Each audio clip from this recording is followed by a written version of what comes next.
ಶತಮಾನದಲ್ಲಿ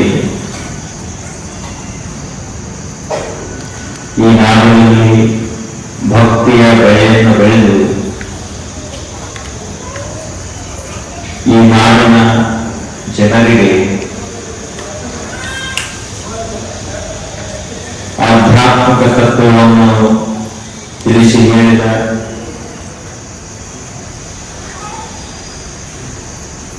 ಮಹಾ ದಾಸೋಹಮೂರ್ತಿ ಮಹಾಶಿವಯೋಗಿ ಅಷ್ಟೇ ಅಲ್ಲದೆ ಮಹಾತ್ಮ ಬಸವಣ್ಣನವರ ದಿವ್ಯ ಪವಿತ್ರ ಪಾದಾರವಿಂದಗಳಿಗೆ ಭಕ್ತಿಯ ಶರಣಾರ್ಥಿಗಳನ್ನು ಸಲ್ಲಿಸಿ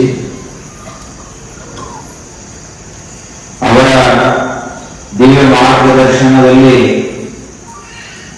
ಆಗಿ ಹೋದಂತಹ ಎಲ್ಲಾ ಶಿವಶರಣರ ಪರಮ ಪವಿತ್ರ ಪಾದಾರವಿಂದಗಳಿಗೆ ಭಕ್ತಿಯ ಶರಣಾರ್ಥಿಗಳನ್ನು ಸಲ್ಲಿಸಿ ಸುಕ್ಷೇತ್ರ ಬೇಲೂರದ ಬೆಳಕಾಗಿ ಇಡೀ ಬೇಲೂರಿನ ಶಕ್ತಿಯಾಗಿ ಈ ಬೇಲೂರು ಗ್ರಾಮದಲ್ಲಿ ಮೊಟ್ಟ ಮೊದಲು ತಥಾನುಷ್ಠಾನವಿರುವಂತಹ ಶ್ರೀಮನ್ ನಿರಂಜನ ಪ್ರಣವ ಸ್ವರೂಪಿ ಪರಮ ಪೂಜ್ಯ ಗಡ್ಡದ ಶಿವಯೋಗಿಗಳವರ ದೇವಗದ್ದುಗೆಗೂ ಹಣೆಮಣದು ತದನಂತರದಲ್ಲಿ ಶ್ರೀಮಠದ ಉಸ್ತುವಾರಿಯನ್ನು ಹೊತ್ತುಕೊಂಡು ಇಡೀ ನಾಡಿನಲ್ಲೆಲ್ಲ ಆಧ್ಯಾತ್ಮಿಕ ಬದಲಾವಣೆಯನ್ನು ತಂದಂತಹ ಅಷ್ಟೇ ಅಲ್ಲದೆ ಶೈಕ್ಷಣಿಕ ಕ್ರಾಂತಿಯ ಹರಿಕಾರರಾಗಿ ಬಡವರ ದೀನರ ಅನಾಥರ ಮಹಾ ತಾಯಿಯಾಗಿ ಇಡೀ ಲೋಕ ಸೇವೆಯನ್ನು ನೀಡಿದಂತಹ ಮಹಾಜಗದವರು ಮಹಾಗುರುಗಳಾಗಿ ಈ ಸುಕ್ಷೇತ್ರ ಬೇಲೂರವನ್ನ ಪರಮ ಪಾವನಗೊಳಿಸಿದಂತಹ ನಮ್ಮೆಲ್ಲರ ಆರಾಧ್ಯರು ರಾಜಯೋಗಿ ಪರಮ ಪೂಜ್ಯ ಶ್ರೀಮನ್ ನಿರಂಜನ ಪ್ರಣವ ಸ್ವರೂಪಿ ಗುರುಬಸವ ಮಹಾಶಿವಯೋಗಿಗಳವರ ದಿವ್ಯಗದ್ದುಗೆಗೆ ಸಾಷ್ಟಾಂಗ ಶರಣಾರ್ಥಿಗಳನ್ನು ಸಲ್ಲಿಸಿ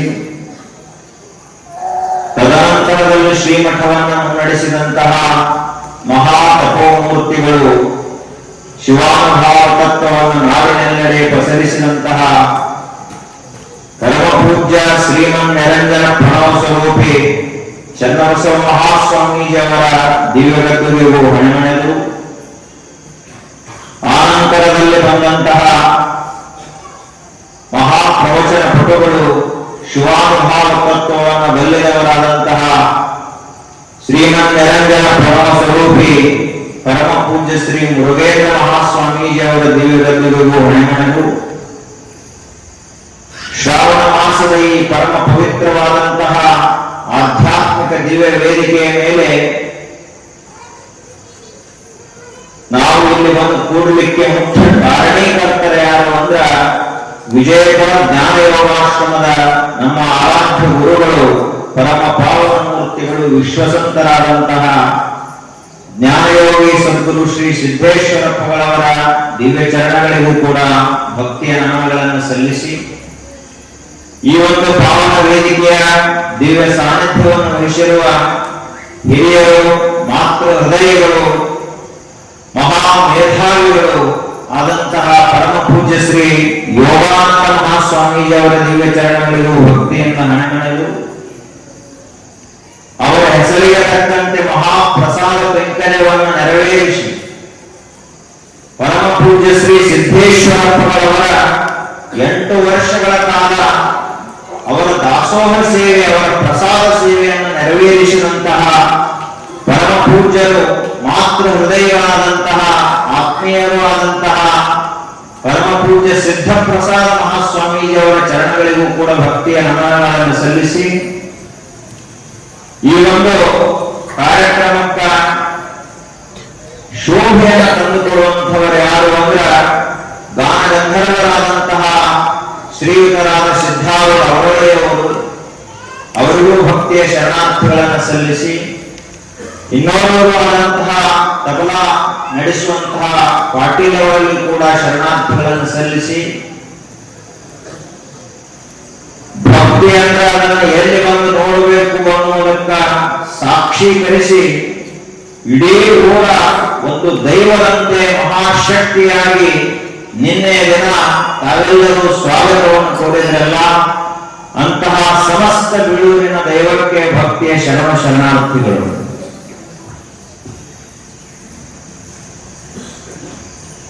ಇವತ್ತು ಶ್ರಾವಣ ಮಾಸದ ಪ್ರವಚನ ಪ್ರಾರಂಭ ಆಯಿತು.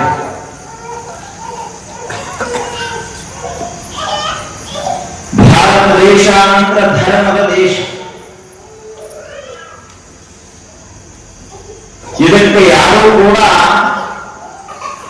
ಪ್ರಾಪಂಚಿಕ ದೇಶ ಅಂತ ಕರೆಯುವುದಿಲ್ಲ. ವಿಶ್ವದಲ್ಲಿ ಹಲವಾರು ರಾಷ್ಟ್ರಗಳ 200 ದೇಶಗಳ ಇಡೀ ಜಗತ್ತಿನಲ್ಲಿ.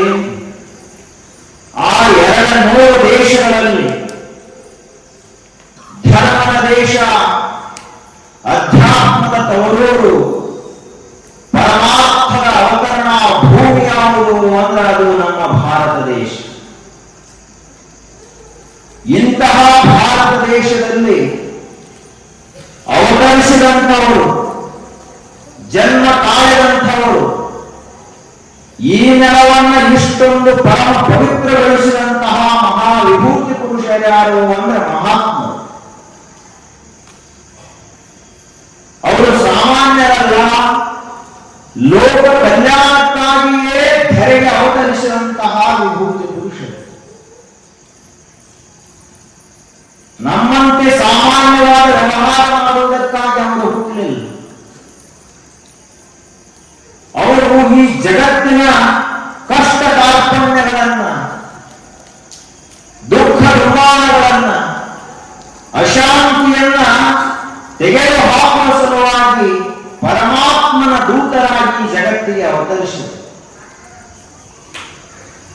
ಅಂತಹ ಮಹಾತ್ಮರು ಈ ನಮ್ಮ ಭಾರತ ದೇಶದಲ್ಲಿ ಪ್ರತಿಯೊಂದು ಗ್ರಾಮದಲ್ಲಿ, ಪ್ರತಿಯೊಂದು ಹಳ್ಳಿಯಲ್ಲಿ, ಪ್ರತಿಯೊಂದು ಪಟ್ಟಣದಲ್ಲಿ, ಎಲ್ಲಾ ಕಡೆಗಳಲ್ಲಿಯೂ ಕೂಡ ಸಾಕಷ್ಟು ಸಂಖ್ಯೆಯಲ್ಲಿ ಸಿಗುತ್ತಾರೆ.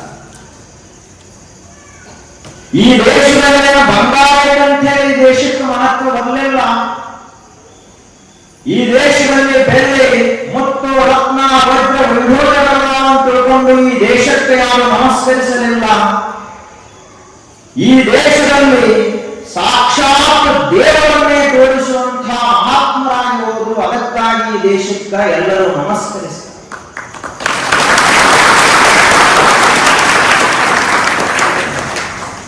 ಈ ದೇಶದಲ್ಲಿ ಆಗಿ ಹೋದಂತಹ ತಾಯಂದಿರು ಎಂಥವರಿದ್ರು ಅಂದ್ರ, ಸಾಮಾನ್ಯ ಹುಡುಗನನ್ನ ಒಬ್ಬ ಮಹಾದೇವ ಸ್ವರೂಪಿಯನ್ನಾಗಿ ಮಾಡುವಂತಹ ಸಂಸ್ಕಾರಗಳನ್ನು ಕೊಟ್ಟಂತಹ ತಾಯಂದಿರು ಈ ದೇಶದಲ್ಲಿ ಆಗಿ ಹೋದರು. ಈ ದೇಶದಲ್ಲಿ ಆಗಿ ಹೋದಂತಹ ಹಿರಿಯರು ಯಾವ ರೀತಿಯಾಗಿದ್ರು ಅಂದ್ರ, ಒಂದು ಸಮಾಜ ಬರೀ 100 ವರ್ಷ ಅಲ್ಲ, 1000 ವರ್ಷ ಅಲ್ಲ, ಯುಗ ಯುಗಾಂತರಗಳವರೆಗೆ ಒಂದು ಸುಸಂಸ್ಕಾರಯುತವಾದಂತಹ ಪರಂಪರೆಯನ್ನು ಮುಂದುವರಿಸುವಂತವರಾಗಲಿ. ಈ ದೇಶದಲ್ಲಿ ಮುಂದೆ ಬರತಕ್ಕಂತಹ ಜನಾಂಗ, ಮುಂದೆ ಬರುವಂತಹ ಯುವ ಪೀಳಿಗೆ ಯಾವ ರೀತಿಯಾಗಿರಬೇಕು ಅಂದ್ರ, ಇಡೀ ಜಗತ್ತಿಗೆ ಗುರುವಾಗಿ ಭಾರತ ಕಲಿಸಬೇಕು, ಜಗತ್ತನ್ನ ಶಿಷ್ಯಾಗಿ ಕಲಿಯಬೇಕು. ಆ ರೀತಿಯಾದಂತಹ ಸಂಸ್ಕಾರದ ಕಟ್ಟಳೆಯನ್ನ ಕಟ್ಟಿ ಕೊಟ್ಟಂಥವರು ಯಾರು ಅಂದ್ರ, ಈ ದೇಶದ ಹಿರಿಯರು, ಅವರೇ ಭಾರತ ದೇಶದ ಹಿರಿಯರು. ಈ ದೇಶದಲ್ಲಿ ಒಬ್ಬ ತಂದೆಯಾದಂಥವ ಯಾವ ರೀತಿಯಾಗಿರ್ತಾ ಇದ್ದ ಅಂದ್ರ, ಆತನ ಲಕ್ಷ್ಯ ಬರೀ ಮಗ ಬೆಳಿಬೇಕಂತಿರಲಿಲ್ಲ. ಅವನು ಈ ಸಮಾಜಗಳ ಒಂದು ದಿಕ್ಕನ್ನು ತೋರಿಸುವಂತಹ ದಿಗ್ದರ್ಶಕನಾಗಬೇಕು ಅಂತ ಕನಸು ಕಾಣ್ತಾ ಇದ್ದ. ಅಷ್ಟೇ ಅಲ್ಲದೆ ಈ ದೇಶದಲ್ಲಿ ಗುರುಗಳು ಶಿಕ್ಷಣವನ್ನು ಕೊಡ್ತಕ್ಕಂತಹ, ಸಂಸ್ಕಾರವನ್ನು ಕೊಡ್ತಕ್ಕಂತಹ ಮಹಾ ಶಿಕ್ಷಕರು, ಮಹಾ ಗುರುಗಳಾಗಿ ಹೋದ್ರು. ಅವರು ಹೇಗಿದ್ರು ಅಂದ್ರ ತಮಗಾಗಿ ಅಂತ ಬದುಕಲೇ ಇಲ್ಲ. ಅವರ ಜೀವನ ಯಾವುದಕ್ಕಾಗಿ ಇತ್ತು ಅಂದ್ರ ಲೋಕ ಕಲ್ಯಾಣಕ್ಕಾಗಿ ಬದುಕಿದ್ರಲ್ಲ. ಅವರಿಗೆ ನಿಜವಾದ ಶಿಕ್ಷಕರು, ನಿಜವಾದ ಗುರುಗಳು ಅಂತ ಕರೀತಾರೆ. ಇಂಥ ಮಹಾತ್ಮರು, ಇಂತಹ ದೂರದೃಷ್ಟಿಯುಳ್ಳಂತಹ ನೇತಾರರು, ಇಂತಹ ದೂರದೃಷ್ಟಿಯುಳ್ಳಂತಹ ಧರ್ಮ ಪ್ರಜ್ಞಾ ಜಾಗೃತ ಇದ್ದಂತಹ ಒಂದು ಸಮಾಜ, ಆ ಒಂದು ಸಂಸ್ಕಾರದ ಹಿನ್ನೆಲೆಯಲ್ಲಿ ಹುಟ್ಟಿ ಬಂದಂತಹವರು ಯಾರು ಅಂದ್ರೆ ನಾವೆಲ್ಲರೂ ಕೂಡ ಭಾರತೀಯರೇ ನಡಿವಲ್ಲ. ಈಗ ನಾವೆಲ್ಲರೂ ಕೂಡ ಅಂತಹ ಭವ್ಯ ದಿವ್ಯ ಸಂಸ್ಕಾರಯುಕ್ತವಾದಂತಹ ಪರಂಪರೆಯ ವಾರಸುದಾರರು ನಾವೆಲ್ಲ 150 ಕೋಟಿ ಜನ. ನಾವೇನು ಬರೇ ತಂದೆ ವಾರಸುದಾರರಲ್ಲ, ಬರೇ ಅಜ್ಜನ ವಾರಸುದಾರರಲ್ಲ. ನಾವು ಯಾರ ವಾರಸುದಾರರು ಅಂತ ಕೇಳಿದ್ರ ಋಷಿ ಮುನಿಗಳು, ಸಂತರು, ಶರಣರು, ಕಲಿಪುಂಗವರು, ರಾಜರ್ಷಿಗಳು, ಬ್ರಹ್ಮರ್ಷಿಗಳು, ಶಿವಶರಣರು, ಮಹಾವೀರರು, ಶೂರರು, ಮಹಾದಾಸೋಹಗಳು, ಇವರ ವಾರಸುದಾರರು ಯಾರು ಅಂದ್ರೆ ನಾವೆಲ್ಲರೂ 150 ಕೋಟಿ ಜನ. ಅದಕ್ಕ ನಮ್ಮೆಲ್ಲರ ಮೇಲೆ ಅತ್ಯಂತ ದೊಡ್ಡ ಜವಾಬ್ದಾರಿ ಅದ. ನಾವೆಲ್ಲ ಅರ್ಥ ಮಾಡ್ಕೊಳ್ಬಿಟ್ಟಿದ್ದೇನೆ. ಏನ್ ಅರ್ಥ ಮಾಡ್ಕೊಳ್ಬೇಕು? ಒಬ್ಬ ತಾಯಿಯಾಗಿ ನಾನು ನಿಜವಾಗಿಯೂ ಈ ಭಾರತ ದೇಶದ ವಾರಸುದಾರಿಕೆಯನ್ನು ನಿಭಾಯಿಸ್ತೀನೋ ಇಲ್ಲೋ ಅಂತ ವಿಚಾರ ಮಾಡಬೇಕು. ಒಬ್ಬ ತಂದೆಯಾದಂಥವ ಈ ದೇಶದ ಮಹಾತ್ಮರು ಹಾಕಿಕೊಟ್ಟಂತ ಆ ಸಂಸ್ಕಾರವನ್ನು ಪಾಲಿಸುವಲ್ಲಿ ನಾನು ಸರಿಯಾಗಿ ನಡೆದೇನೋ ಎಡವೇನೋ ಅಂತ ಒಬ್ಬ ತಂದೆಯಾದಂತಹ ವಿಚಾರ ಮಾಡಬೇಕು. ಯಾಕೆ ಅಂದ್ರ ತಾಯಿ ಮತ್ತು ತಂದೆ ಎಂಬ ಸಮಾಜದ ಹಿರಿಯರು ಇವರೆಲ್ಲರೂ ಸರಿಯಾಗಿದ್ರು ಅಂದ್ರ ಅವಾಗ ಹುಟ್ಟುವಂತಹ ಮಕ್ಕಳು, ಬರುವಂತಹ ಯುವ ಜನಾಂಗ ಇಡೀ ದೇಶವನ್ನ ಉತ್ತುಂಗಕ್ಕೆ ಏರಿಸುವಷ್ಟು ಸಮರ್ಥವಾಗಿರುತ್ತೆ. ಅದಕ್ಕಾಗಿ ಮೊದಲು ಇವರು ಸರಿಯಾಗಿರಬೇಕು. ತಾಯಿಯಾದಂಥವರೇ ದ್ವೇಷಿಯಾಗಿದ್ರ ಮಕ್ಕಳು ಕೂಡ ದ್ವೇಷಿಯಾಗಿ ಹುಟ್ಟುತ್ತಾರ, ಜಗಳ ಗಂಟರಾಗಿ ಹುಟ್ಟುತ್ತಾರೆ. ತಂದೆಯಾದಂಥವ ಕುಡುಕನಾದ್ರ ಮಗಳು ಕೂಡ ಅವನಿಗಿಂತ ದೊಡ್ಡ ಕುಡುಕನಾಗುತ್ತೆ. ತಂದೆಯಾದಂಥವ ದಿನಂಪ್ರತಿ ಕೋರ್ಟ್ಗೆ ಹೋಗ್ತಾ ಇದ್ದ ಅಂದ್ರೆ ಮಗ ದಿನಂಪ್ರತಿ ಕೋರ್ಟ್ ಒಳಗೆ ಇರ್ತ. ಆದ್ದರಿಂದ ಒಂದು ಸಮಾಜ, ಒಂದು ದೇಶ ಯಾವ ರೀತಿಯಾಗಿ ಇರಬೇಕು ಅನ್ನೋದನ್ನ ತಿಳಿಯಲಾರದವರು ಹೇಳಿಕೊಡ್ಲಿಲ್ಲ. ಯಾರೋ ಅಜ್ಞಾನಗಳ ಹಿಂದೆ ನಡೀರಿ ಅಂತ ಹೇಳಿಲ್ಲ ನಮಗ. ಯಾರು ಹೇಳಿದ್ರು ಅಂತ ಕೇಳಿದ್ರ ಯಾರಿಗೆ ಪರಮಾತ್ಮನ ಸಾಕ್ಷಾತ್ಕಾರವಾಯಿತು, ಯಾರಿಗೆ ದೇವರ ದರ್ಶನವಾಯಿತು ಅಂತಹ ಮಹಾತ್ಮರು ಕನಸು ಮನಸ್ಸಿನಲ್ಲಿಯೂ ಕೂಡ ಸುಳ್ಳನ್ನು ಆಡದಂತಹ ಸತ್ಯವೃತ್ತಿಗಳು, ಅವರ ಮನಸ್ಸಿನಲ್ಲಿ ನಿಷ್ಕಲ್ಮಶವಾದಂತಹ ಅದ್ವಿತೀಯ ಆಧ್ಯಾತ್ಮಿಕ ಶಕ್ತಿ. ನಮ್ಮ ಜೀವನ ಅವರ ಜೀವನಕ್ಕೆ ಅಜಗಜಾಂತರ ವ್ಯತ್ಯಾಸ. ನಾವು ಸುಳ್ಳು ಹೇಳುವುದು ಅಂದ್ರೆ ಅದು ನಮ್ಮ ಕೆಲಸ ಅಂತ ತಿಳ್ಕೊಂಡಿದ್ದೀವಿ. ನಾವು ಸುಳ್ಳು ಹೇಳಕ ಹಿಂದೆ ಮುಂದೆ ನೋಡುವುದಿಲ್ಲ. ಬಹಳ ಮುಂಜಾನೆ ಎದ್ದೀವಿ ಅಂದ್ರೆ ರಾತ್ರಿ ಮಲಗು ತನಕ ಎಷ್ಟು ಸುಳ್ಳು ಹೇಳ್ತೀವಿ ಅಂತ ಪೇಪರ್ನಲ್ಲಿ ಬರ್ಬೋದು. ಮಾತ್ರ ಬುಕ್ಕಿನಲ್ಲಿ ಏನಾದರೂ ಬರೀಲಿಕ್ಕೆ ಪ್ರಾರಂಭ ಮಾಡಿದ್ರೆ 2 ದಿವಸದಲ್ಲಿ 200 ಪೇಜಿನ ಪುಸ್ತಕ ಬಂತು. ಅಷ್ಟು ಸುಳ್ಳು ಹೇಳ್ತೀವಿ. ಇಷ್ಟು ಸುಳ್ಳು ಹೇಳುವಂತಹ ಮನುಷ್ಯರಿಂದ ಎಂದಾದರೂ ಬಸವಣ್ಣನ ತತ್ವವನ್ನು ಪಾಲಿಸಲಿಕ್ಕೆ ಸಾಧ್ಯವೇ? ಬಸವಣ್ಣ ಹೇಳಿದಂತಹ ಮಾತು ಯಾವುದು? ಎಲ್ಲರೂ ಬಸವ ತತ್ವವನ್ನು ಹೇಳಬಹುದು, ಆದರೆ ಬಸವ ತತ್ವವನ್ನು ಬದುಕಬೇಕಾದ ನಾವೆಲ್ಲರೂ ಕೂಡ ಬಸವಣ್ಣನಂತೆ ಕಿಂಕ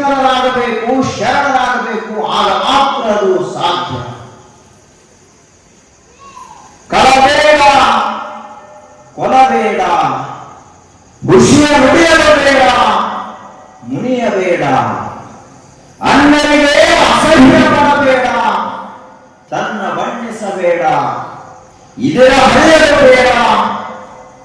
ಇದೇ ಅಂತರಂಗ ಶುದ್ಧಿ, ಇದೇ ಬಹಿರಂಗ ಶುದ್ಧಿ, ಇದೇ ನಮ್ಮ ಕೂಡಲ ಸಂಗಮ ದೇವರನ್ನು ಒಲಿಸುವ ಪರಿ ಅಂತ ಹೇಳಿದರು. ಈ ವಚನ ಯಾರಿಗೆ ಬರಂಗಿಲ್ಲ? ಸಣ್ಣ ಕೂಸುಕೊಂಡು ಹಿಡಿದುಕೊಂಡು ವಯೋವೃದ್ಧರವರೆಗೆ ಎಲ್ಲರಿಗೂ ಈ ವಚನ ಬರುತ್ತದೆ. ಕಂಠ ಪಾಠ ಎಲ್ಲರೂ ಹೇಳ್ತಾರೆ. ಬಸವಣ್ಣವರು ವಚನ ಹೇಳಿಪ್ಪ ಅಂದ್ರೆ ಮೊಟ್ಟ ಮೊದಲ ಎಲ್ಲರಿಗೂ ನೆನಪಾಗುವುದೇ ಕಳಬೇಡ ಕೊಡಬೇಡ ಅನ್ನೋ ವಚನ. ಗಿಳಿಗೆ ಕಲಿಸಿದ್ರೆ ಗಿಳಿಯು ಕಳಬೇಡ ಕೊಡಬೇಡ ಅಂತ ಹೇಳ್ಕೊತ ಕೊಡುತ್ತದೆ ಪಂಜರದ. ಆಗ ಇಷ್ಟು ಬರೇ ಹೇಳಾಕ ಬಂದ ಮಾತ್ರಕ್ಕ ನಾವು ಬಸವ ಭಕ್ತರಾದೀವಿ ಅಂತ ಹೇಳಕ್ ಸಾಧ್ಯ ಇಲ್ಲ. ಕಳಬೇಡ ಅಂದ್ರೆ ನಾವು ಜೀವನದಲ್ಲಿ ಕಳ್ಳತನವನ್ನೇ ಮಾಡಬಾರದು, ಸದಾ ಕಾಯಕವನ್ನು ನಂಬಿ ಬದುಕಬೇಕು. ಅವಾಗ ಬಸವಣ್ಣನವರ ಭಕ್ತರು ನಾವೆಲ್ಲ ಆಯಿತು.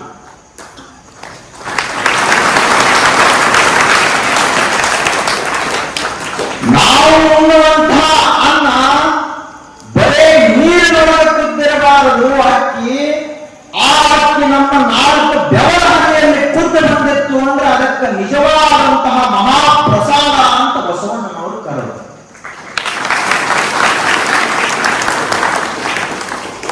ನಾವೇನ್ ತಿಳ್ಕೊಂಡಿದ್ದೀವಿ, ಕುಕ್ಕರ್ ಒಳಗೆ ಅಕ್ಕಿ ಹಾಕಿ 3 ಸೀಟಿ ಆಗುವಾಗ ಅನ್ನ ಕುದ್ದಿತು ಅಂತ ತಿಳ್ಕೊಂಡಿದ್ದೀವಿ.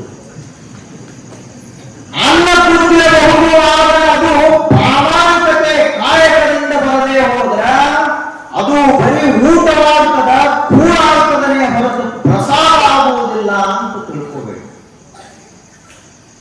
ಅಕ್ಕಿ ಇದ್ದಂಥದ್ದು ಮಹಾಪ್ರಸಾದವಾಗಬೇಕಾದ್ರೆ ಏನಾಗಬೇಕದು? ಲಿಂಗಕ್ಕ ಅರ್ಪಣವಾಗಬೇಕು, ಮಹಾಶಿವಶರಣರಿಗೆ ಎಡೆಯಾಗಬೇಕು.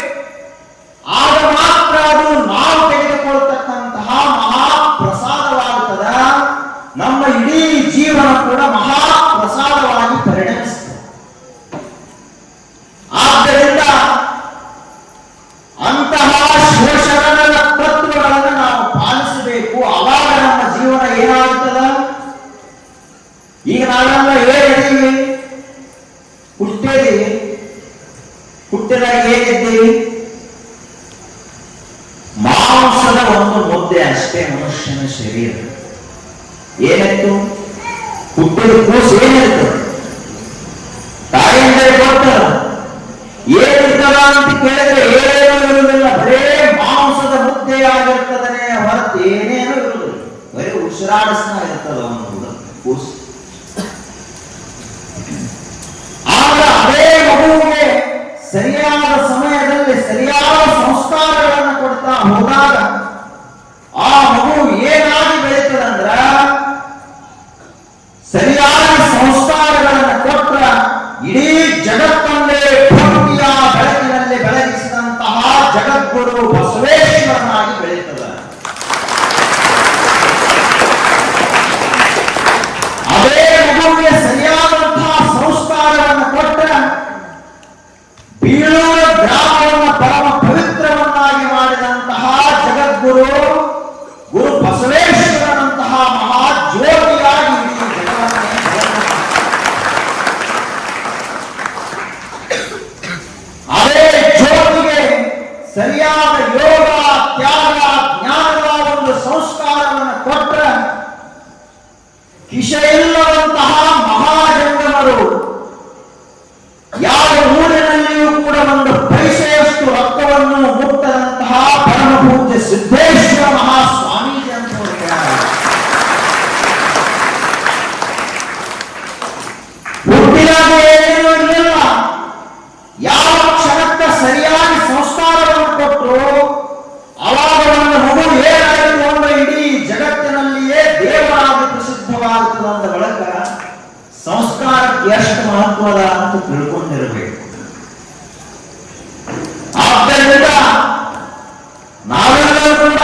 ಈಗ ನಮ್ದು ಯಾವುದು ತೊಟ್ಲಾಗಿರುವ ವಯಸ್ಸಲ್ಲ.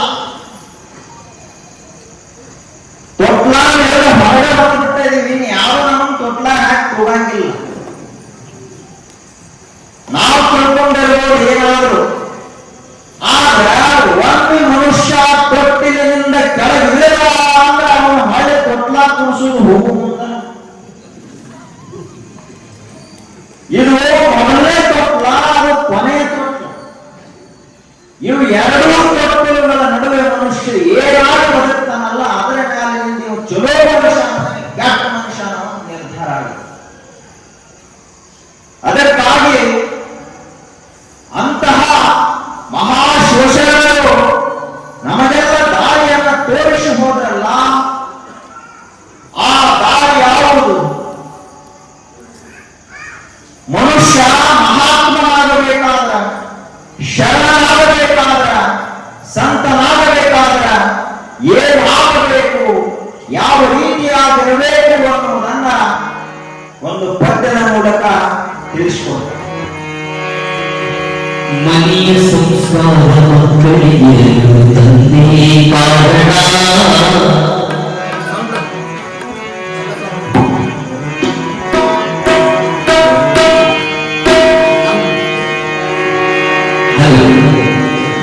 ಮನೆಯ ಸಂಸ್ಕಾರ ಮಕ್ಕಳಿಗೆ ತಂದೆ ಕಾರಣ.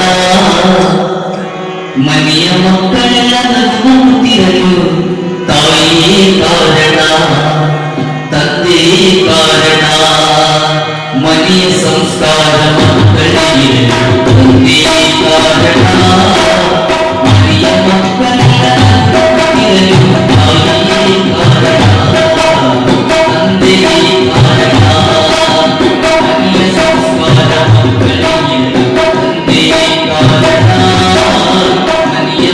ಮಕ್ಕಳಿಗೆ ತಂದೆ ಕಾರಣ. ಮನೆಯ ಮಕ್ಕಳೆಲ್ಲ ನಗುತ್ತಿರಲು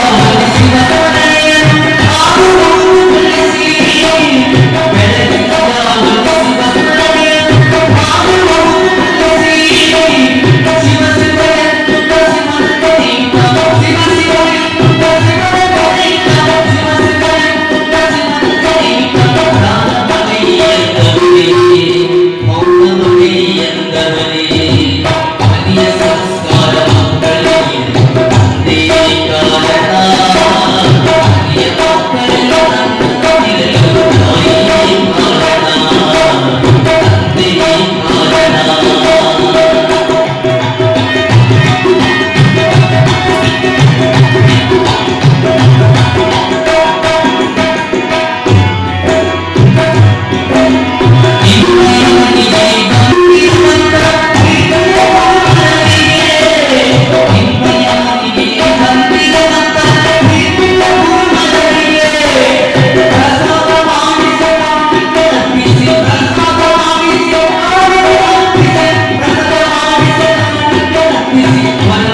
ಕಾರಣ.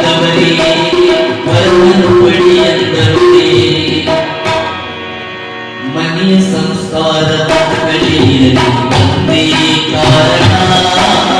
ಮನೆಯ ಮಕ್ಕಳೆಲ್ಲ ನಗುತ್ತಿರಲು ತಾಯಿಯೇ ಕಾರಣ.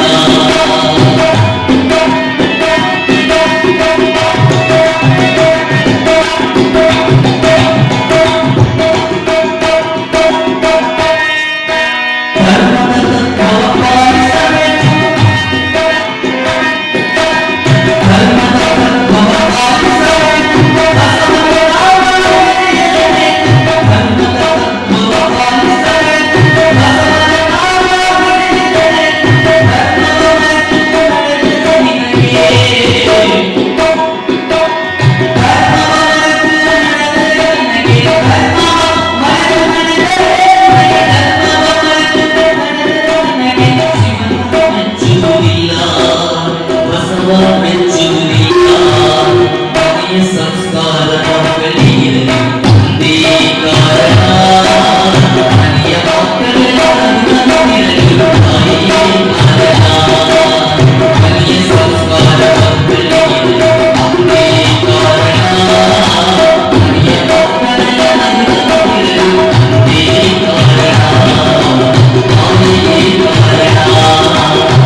ಏನ್ ತಿಳ್ಕೊಂಡಿದೀವಿ ಅಂದ್ರೆ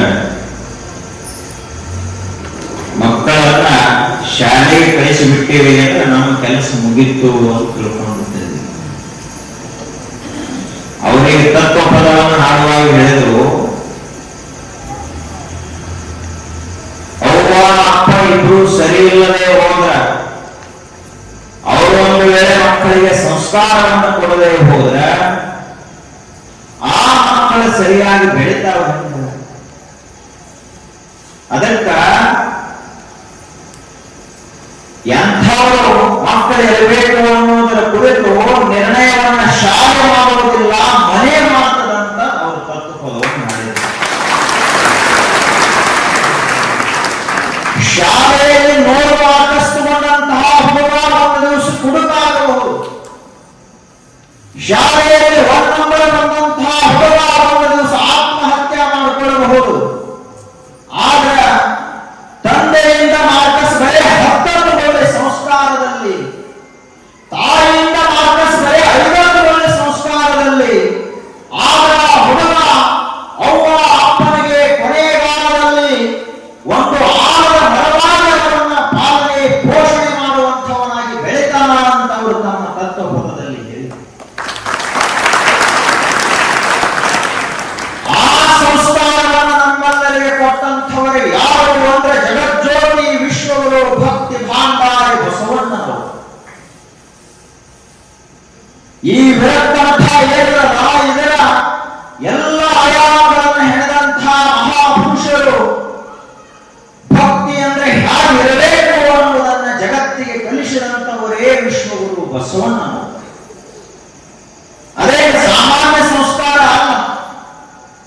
ಇವತ್ತು ಯಾರಾದರೂ ಈ ಬೀಳೂರ ಗ್ರಾಮಕ್ಕೆ ಬಂದು ನೋಡಿದ್ರೆ ಅವರಿಗೆ ಅನಿಸ್ತದ, ನಿಜವಾಗಿಯೂ ಬಸವಣ್ಣನ ಆ ಭಕ್ತಿಯ ತತ್ವವನ್ನು ಸರಿಯಾಗಿ ಪಾಲಿಸುವಂತಹ ಭಕ್ತರೇನಿದಾರಂದ್ರ ಸುಕ್ಷೇತ್ರ ಬೀಳೂರಿನಲ್ಲಿ ಅಂತ ಹೇಳಿ ಅವರೆಲ್ಲರಿಗೂ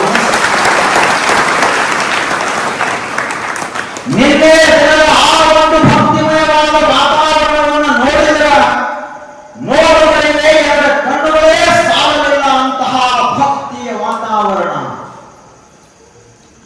ಮನೆಗೆ ಹೋದರೂ ಕೂಡ ಭಿಕ್ಷಾಂದೇಹಿ, ಭಿಕ್ಷೆಯನ್ನು ನೀಡಿರಿ ಅಂತ ಕೇಳಿದ್ರು ಕೂಡ ಭಿಕ್ಷೆಯನ್ನು ನೀಡದಂತಹ ಈ ಕಲಿಕಾಲದಲ್ಲಿ ಇಡೀ ಊರಿನಲ್ಲ ನೂರಾರು ಹಳ್ಳಿಗಳಿಗೆ ಅಕ್ಷರ ದಾಸೋಹ, ಅನ್ನದಾಸೋಹವನ್ನು ಮಾಡುವಂತಹ ಒಂದು ಮನಸ್ಸು, ಆಧ್ಯಾತ್ಮಿಕ ಸಂಸ್ಕಾರ ಬೀಳೂರಿನ ಗ್ರಾಮಸ್ಥರಿಗೆ ಅದ.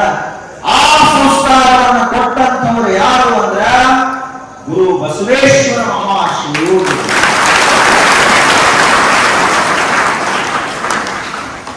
ಎಷ್ಟು ಮಹತ್ವದ ವಿಚಾರವಾಗಿ ಸ್ವಾಮಿ.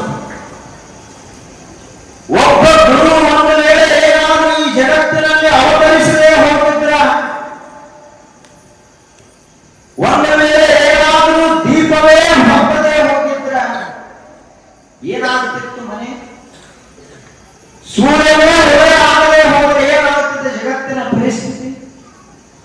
ಸದಾ ಕಾಲ ಕತ್ತಲು, ಮಹಾ ಕತ್ತಲು. ಕತ್ತಲೆಯಲ್ಲಿ ಏನಾದರೂ ಬದುಕಲಿಕ್ಕಾಗುತ್ತದೆ? ಬೆಳಕಿನಲ್ಲೇ ನಾವೆಲ್ಲ ಬದುಕುವುದು, ಬೆಳಕಿನಲ್ಲೇ ನಾವೆಲ್ಲ ಜೀವನವನ್ನು ಸಾಗಿಸುವುದು, ಬೆಳಕಿನಲ್ಲೇ ಮನುಷ್ಯನ ಜೀವನ ಮಹಾದೇವನಾಗಿ ಪರಿವರ್ತನೆಯಾಗುತ್ತದೆ. ಅಂತಹ ದಿವ್ಯ ಜೀವನವನ್ನ ನಾವು ಸಾಗಿಸಬೇಕಾಗಿತ್ತು ಅಂದ್ರೆ ಬರೇ ಹೊರಗಿನ ಸೂರ್ಯನ ಬೆಳಕು ಅಷ್ಟೇ ಇದ್ರೆ ನಡೆಯುವುದಿಲ್ಲ. ಜ್ಞಾನದ ಬೆಳಕಬೇಕು, ತಿಳುವಳಿಕೆಯ ಬೆಳಕಬೇಕು, ಸಂಸ್ಕಾರದ ಬೆಳಕಬೇಕು. ಆಗ ಮಾತ್ರ ಮನುಷ್ಯ ಆ ಸಂಸ್ಕಾರದ ಬೆಳಕಿನಲ್ಲಿ, ತಿಳುವಳಿಕೆಯ ಬೆಳಕಿನಲ್ಲಿ, ಜ್ಞಾನದ ಬೆಳಕಿನಲ್ಲಿ ತನ್ನ ಜೀವನವನ್ನ ಸರಿಯಾಗಿ ರೂಪುಗೊಳಿಸಿಕೊಳ್ತಾನೆ. ಅದಕ್ಕಾಗಿ ನಮ್ಮ ಜೀವನ ಏನಾಗಬೇಕು ಅಂದ್ರೆ ಬೆಳಕಿನಲ್ಲಿ ಮಹಾ ಬೆಳಕಾಗಬೇಕು. 100 ವರ್ಷ ಆಯುಷ್ಯ ಮುಗಿಯುವುದರೊಳಗಾಗಿ ಅಲ್ಲಮ ಪ್ರಭುದೇವರಂತೆ ಮಹಾಭೇದದಲ್ಲಿ ಬಯಲಾಗಿ ಹೋಗಬೇಕು ಪರಮ ಪೂಜ್ಯ ಸಿದ್ದೇಶ್ವರಪ್ಪಗಳವರಂತೆ. ಹಾಗೆ ಬಯಲಾಗುತ್ತದೆ. ಹೇಳ್ತೀರಿ ನೀವು? ನಮಗೆಲ್ಲ 90 ವರ್ಷ ಆದ್ರೂ ಈ ತಿಜೋರಿ ಚಾವಿ ಕೊಡೋದೇ ಗೊತ್ತಿಲ್ಲ ಯಾರಿಗೂ. ಅರ್ಧ ಅರ್ಜಿ ಬಿಡಿ, ಇನ್ನು ಬಯಲಾಗುವಂತೆ ದೂರ ಉಳಿತು. ಕಾಗದ ಪತ್ರನ ಸಹಿ ಮಾಡುವ ಅಂದ್ರೆ ಮುದಕ ಕಣ್ಣ ನೇರು ಸುರಿದ ಸುರಿತ. ಕಾಗದ ಪತ್ರ ಎಲ್ಲ ಕೋರಿ ಹೋಗ್ಬೇಕು, ಸಹಿ ಮಾಡೋದಿಲ್ಲ ಮುದುಕ. ಇನ್ಯಾಕ ಬಯಲಾಗಪ್ಪ ಅಂತ ಹೇಳಿದ ನಿಸರ್ಗ ಅವನ ಹಲ್ಲ ಕೆಡಿತು. ಒಂದು ವಯಸ್ಸಿಗೆ ಅಟ್ಟು ಹಲ್ಲದಿದ್ದು ಒಂದು ಬಯಲಾಗುವ ಸಮಯ ಬಂದದಂತ ತಿಳ್ಕೊಂಡು ಎರಡು ಮೊಳಕಾಲು ಹಿಡಿದು ಸ್ವಂತ ನೋವು ಬಂತು. ಬಯಲಾಗುವ ಸಮಯ ಬಂದದಂತ ತಿಳ್ಕೊಂಡು ಎಚ್ಚರಿಸುವುದಕ್ಕಾಗಿಯೇ ಕಣ್ಣ ಮಂದಾಯಿತು, ಜಗತ್ತು ಕಾಣಿಸಲಾದಂಗಾಯಿತು. ಯಾರು ಬೇರು ಕೇಳಿಸಬಾರದು, ಹೊಗಳಿದ್ರು ಕೇಳಿಸಬಾರದು ಅಂತ ತಿಳ್ಕೊಂಡು ಕಿವಿ ಕಿವುಡಾಯಿತು, ತಲೆ ಬೆಳ್ಳಗಾಯಿತು, ಚರ್ಮೆಲ್ಲ ಸುಕ್ಕುಗಟ್ಟು ಹೋಯಿತು. ಹೊಳೆಯುವಂತಹ ಈ ಶರೀರ ಏನಾಯಿತು ಅಂದ್ರ ಒಂದು ಒಣ ಕೊಟ್ಟಿದ್ದಂಗ ಈ ಶರೀರ ವಯಸ್ಸಾದ ಬಳಿಕ ಹಂಗಾಯಿತು. ಇನ್ನ ಬಯಲಾಗುವ ಸಮಯ ಬಂದದಪ್ಪ, ನಿನ್ನ ಜೀವನದ ಸಂತೆಯನ್ನು ಮಾಡಿಕೊಂಡಿಲ್ಲ, ನಿನ್ನ ಮಾಡಿಕೊಂಡಿಲ್ಲ, ವಿಚಾರ ಮಾಡುವಂತ ಹೇಳ್ತಾವೆ ಇವೆಲ್ಲ. ಮಾಡ್ಕೊಂಡಿದ್ದೇನು ಏನ ಇಲ್ಲಿ ಬಿಡಿದ ಈಗ ನಮಗ್ ಕೈ ಕೂದಲಾವು ಸಮಯ ಬಹಳ. ಮತ್ತ ಅಕ್ಟೋಬರ್ ಯಮಧರ್ಮನಿಗೆ ಗೊತ್ತಾಗುವುದಿಲ್ಲ, ನಾವು ಕರಿ ಗೋಡ್ರೇಜ್ ಹಚ್ಚಿ ಬಿಡ್ತೇವೆ. ತಲೆ ಗೋಡ್ರೇಜ್ ಹಚ್ಚಿದೀವಿ ಅಂದ್ರೆ ಅವ್ರ ಯಮಧರ್ಮ ಇಲ್ಲಿ ಬಿಡ್ತಾ ಇನ್ನ ಅವರು 30-40 ವರ್ಷ ಅದಾರ ಅಂತ ಹೊಳೆ ಹೋಗುದಿಲ್ಲ. ನಾವು ಅವನ ಕಡೆ ದೊಡ್ಡ ಸ್ಕ್ಯಾನರ್ ಇತ್ತು, ಅವನ ಹಿಂಗೆ ತಲೆಗೆ ಹಿಡಿದ ಇಲ್ಲಿ 100 ಜನ ಗೋದ್ರೇಜ್ ಹಚ್ಚಿದವರಲ್ಲ ಅಂತ ಹಿಡಿತಾನ ಯಮಧರ್ಮ. ಇನ್ನೊಂದು ಸ್ಕ್ಯಾನರ್ ಅದ, ಅದನ್ನೇನಾದ್ರೂ ತಂದ ಅಂತ ಇಟ್ಕೊಳ್ಳಿ, ಯಾರ್ಯಾರ ಹಲ್ಲಿನ ಡಾಕ್ಟರ್ ಕಡೆ ಹಲ್ಲು ಸತ್ತು ಹಾಕ್ಸಲ್ಲ ಅವ್ರನ್ನೂ ಕಂಡು ಹಿಡಿದ್ರು. ಇವರೇನ್ ಮಾಡ್ತಾರೆ, ಊಟ ಮಾಡೋ ಮುಂದೆ ಹಾಕ್ತಾರ, ಏನಪ್ಪಾ ಹುಡುಗರು ಕಂಡಂತ ಕಾಣ್ತಾರ. ಆ ಹಲ್ಲು ಸತ್ತು ಏನಾದ್ರೂ ಪದವಿಟ್ರು ಅಂದ್ರೆ ನೋಡ್ಬೇಕು, ಮುಖ ಕೊಡುವ.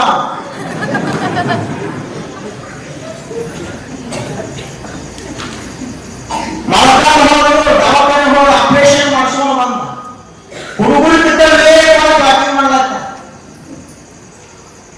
ಹಿಂಗೆಲ್ಲ ನಾವು ಮಾಡುವುದರಿಂದ ಏನು 1000 ವರ್ಷ ಬದುಕೋದಿವೆ ಈ ಜಗತ್ತಿನಲ್ಲಿ. ಕೊಡುವ ಕಾಲಕ್ಕೆ ಮಕ್ಕಳಿಗೆ ಮೊಮ್ಮಕ್ಕಳಿಗೆ ಆಯಾ ಜವಾಬ್ದಾರಿಗಳನ್ನು ಕೊಡಲೇಬೇಕು. ನೀನು ಒಂದು ವೇಳೆ ಕೊಡದೇ ಹೋದರೆ ಇವರೆಲ್ಲರಿಗೂ ಕೆಟ್ಟವನಾಗಿ ಸತ್ತು ಹೋಗಬೇಕಾಗುತ್ತದೆ ಹೊರತು ಪ್ರೀತಿಯವನಾಗುವುದಿಲ್ಲ. ಯಾವ ಸಮಯಕ್ಕೆ ಏನು ಬಿಡಬೇಕು ಅದನ್ನು ಬಿಡಲೇಬೇಕು. ಜಗತ್ತ ಹಂಗ ನಮಗೆ ಕಲಿಸ್ತದ ಸಂಸ್ಕಾರ. ಇಲ್ಲಪ್ಪ ಬಹಳ ಚಲೋ ಹಸಿರು ಎಲೆ ಅದ ಗಿಡದೊಳಗ, ಅದು ಹಿಂಗ ಹೊಡಿಲಿ ಅಂತ ನಿಸರ್ಗ ಇಟ್ಕೊಂಡು ಕುಂದ್ರಲಿಲ್ಲ. ಅದನ್ನ ದಿವಸ ಆದಂಗ ಆದಂಗ ಆ ಎಲೆ ಏನಾಗ್ತದಂದ್ರೆ ಬಣ್ಣ ಬದಲಾಕೋತ ಹೋಗ್ತದೆ, ಹಳದಿ ಹಾಕೋತ ಹೋಗ್ತದೆ. ಹಳದಿ ಹಾಕೋದು ಹಂಗ ಹೊಡೆಯಂಗಿಲ್ಲ ಗಿಡದೊಳಗ, ಅದು ಇನ್ನಷ್ಟು ಬಣ್ಣವನ್ನು ಬದಲ ಮಾಡಿ ಪೂರ್ಣ ಗಿಡದಿಂದ ಉದಿರಿ ಬಿದ್ದು ಹೋಗಿಬಿಡ್ತದ. ಆ ಎಲೆ ಬಿದ್ದು ಹೋಗುವುದರೊಳಗಾಗಿ ಎಲೆ ಏನ್ ಮಾಡಬೇಕು ಅಂದ್ರ ಹೂವನ್ನು ತಯಾರು ಮಾಡಬೇಕು, ಹಣ್ಣನ್ನು ತಯಾರು ಮಾಡಬೇಕು. ಅಷ್ಟೇ ಅಲ್ಲದೆ ಆ ಗಿಡವನ್ನು 100 ವರ್ಷಗಳ ಕಾಲ ಬದುಕುವಂತೆ ಆ ಎಲೆ ಮಾಡಬೇಕು. ಅಷ್ಟು ಕೆಲಸ ಮಾಡಿದ ಗಿಡದಿಂದ ಉದಿರಿ ಬಿತ್ತು ಅಂದ್ರೆ ಅವಾಗ ಎಲೆ ಜೀವನ ಸಾರ್ಥಕವಾಯಿತು ಅಂತ ಕರೀತಾರೆ. ನಾವೇನು ತಿಳ್ಕೊಂಡಿದ್ದೀವಿ, ನಮಗೆ ಪಾಠ ಹೇಳಕ್ಕೆ ಯಾರು ಬಂದಿಲ್ಲ, ಗುರುಗಳು ಯಾರು ಸಿಗೋರು, ನಮ್ಮ ಗುರುಗಳೇ ಭೇಟಿಯಾಗಿಲ್ಲ ಅಂತ ನಾವು ಅಂತೀವಿ. ಮನೆ ಮುಂದೆ ಹೋಗಿ ನೋಡಪ್ಪ, ಒಂದು ಗಿಡನೇ ನಿನಗೆಲ್ಲ ಗುರುವಾಗಿ ಕಲಿಸ್ತದ. ಸರಿಯಾಗಿ ಕಣ್ಣು ತೆರೆದು ನಾವು ಬದುಕಿದ್ರ ಎಲ್ಲವೂ ನಮ್ಮ ಪಾಠವನ್ನು ಕಲಿಸ್ತಾವ. ಅದಕ್ಕಾಗಿ ಅಂತಹ ಒಂದು ದಿವ್ಯವಾದಂತಹ ಸಂಸ್ಕಾರ ನಮ್ಮೆಲ್ಲರಲ್ಲಿ ಬರಬೇಕು. ಆ ಎಲ್ಲ ಸಂಸ್ಕಾರಗಳು ಕೂಡ ಬರಬೇಕಾದ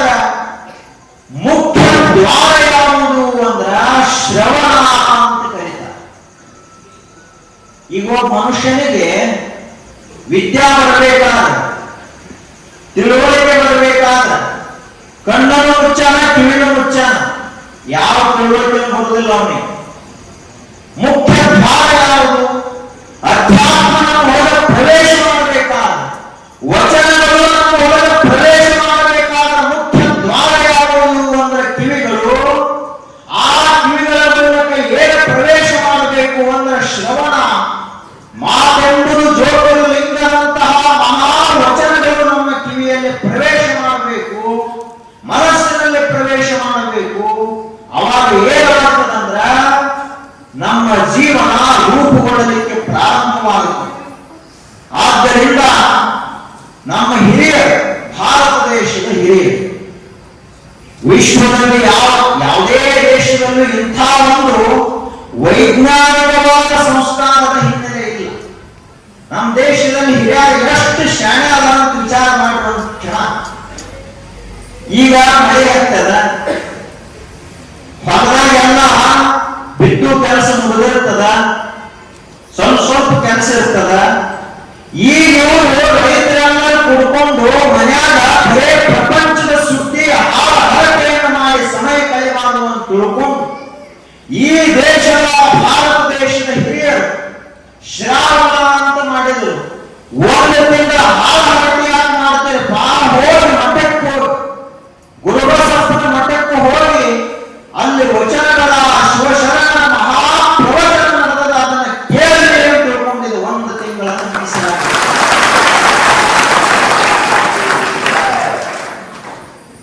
ಎದಕ್ಕಾಗಿ ಮೀಸಲಿಟ್ಟಾರೆ?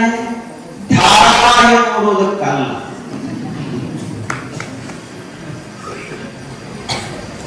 ಕಟ್ಟಿಕೊಂಡು ಮಾತಾಡುವುದಲ್ಲ. ಮುಂಬೈದಾಗ ಯಾವ ರಾಜಕೀಯ ಪುಢಾರಿ ಏನ್ ಮಾತಾಡೋಣ ಅಂತ ಮಾತನಾಡುವುದಕ್ಕಲ್ಲ. 12ನೇ ಶತಮಾನದಲ್ಲಿ ಶರಣರು ಏನು ಹೇಳಬಾರದು, ಅವರ ಜೀವನವನ್ನು ಹೇಗೆ ಬದುಕಿದ್ರು ಅದನ್ನು ತಿಳ್ಕೊಳ್ಳಲು ಸಲುವಾಗಿ ಒಂದು ತಿಂಗಳ ಸಮಯವನ್ನು ನಾವು ಸಾಯಂಕಾಲದ ಸಮಯವನ್ನ ಮೀಸಲಾಗಿಡಬೇಕು. ಮತ್ತೆ ಹಿಂಗೆ ತಿಳ್ಕೊಬೇಡ್ರಿ, ಸ್ವಾಮಿಗಳಿಗೆ ಪ್ರವಚನ ಹೇಳುವುದೊಂದು ಕೆಲಸದ, ಅದಕ್ಕೆ ಮತ್ತೆ ಜನ ಬಂದಿಲ್ಲ ಹೇಳ ಹೆಂಗ ಅವ್ರ ಉಪಕಾರಕ್ಕೆ ನಾವು ಬರ್ತೇವೆ ಅಂತ ಹಿಂಗೆ ತಿಳ್ಕೊಬೇಡ. ಅಧ್ಯಾತ್ಮ ಅಂದ್ರೆ ಯಾವ ಮಂದಿ ಉಪಕಾರಕ್ಕಾಗಿ ಅಲ್ಲ, ಈ ಜಗತ್ತಿನಲ್ಲಿ ಸ್ವಾರ್ಥದ ಅತ್ಯಂತ ಶ್ರೇಷ್ಠ ಉದಾಹರಣೆ ಅಂದ್ರೆ ಅಧ್ಯಾತ್ಮ. ಅಂತಹ ಅಧ್ಯಾತ್ಮ ತತ್ವ ಶಿವಶರಣರ ಬದುಕನ್ನ ನಾವೆಲ್ಲರೂ ಕೂಡ ಒಂದು ತಿಂಗಳ ಪರ್ಯಂತರವಾಗಿ ಮಹಾ ತಪೋಭೂಮಿಯಾದ ಈ ಬೀಳೂರು ವಿರಕ್ತ ಮಠದಲ್ಲಿ ಎಲ್ಲರೂ ಕೂಡ ಮಹಾ ಗುರುಬಸವ ಶಿವಯೋಗಿಗಳ ದಿವ್ಯ ಆಶೀರ್ವಾದದೊಂದಿಗೆ ಈ ಎಲ್ಲ ಕಾರ್ಯಕ್ರಮಗಳು ಕೂಡ ನಡೀತಾವ. ನಾವೆಲ್ಲರೂ ಶ್ರದ್ಧೆಯಿಂದ ಆಲಿಸೋಣ. ಇನ್ನೂ ಯಾರ್ಯಾರು ಬಂದಿಲ್ಲ ಅವ್ರಿಗೆ ಕರ್ಕೊಂಡು ಬರಿ. ಅಲ್ಲ, ಒಬ್ಬ ಹುಡುಗ ಪ್ರತ್ಯಕ್ಷದ ಜೀವಂತ ಉದಾಹರಣೆ. ಒಬ್ಬ ಹುಡುಗ ತಾನು ಸಾಯುವುದರೊಳಗಾಗಿ 4 ಜನ ಹುಡುಗರನ್ನ ತಯಾರು ಮಾಡಿ ಸಾಯ್ತಾನಂದ್ರೆ ವಿಚಾರ ಮಾಡಿ.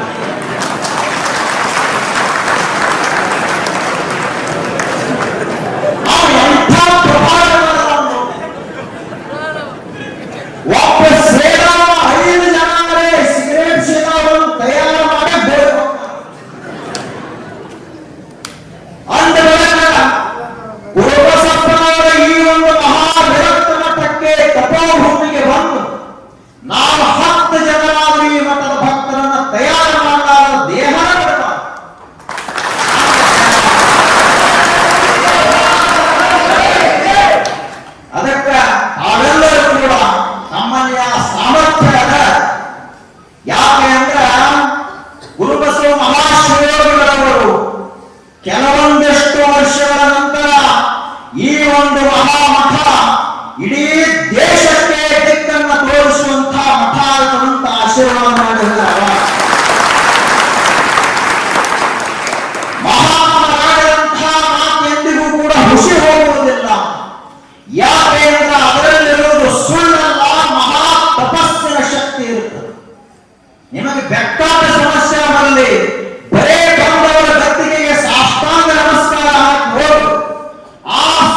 ಈಗ ಮಹಾಮಂಗಲ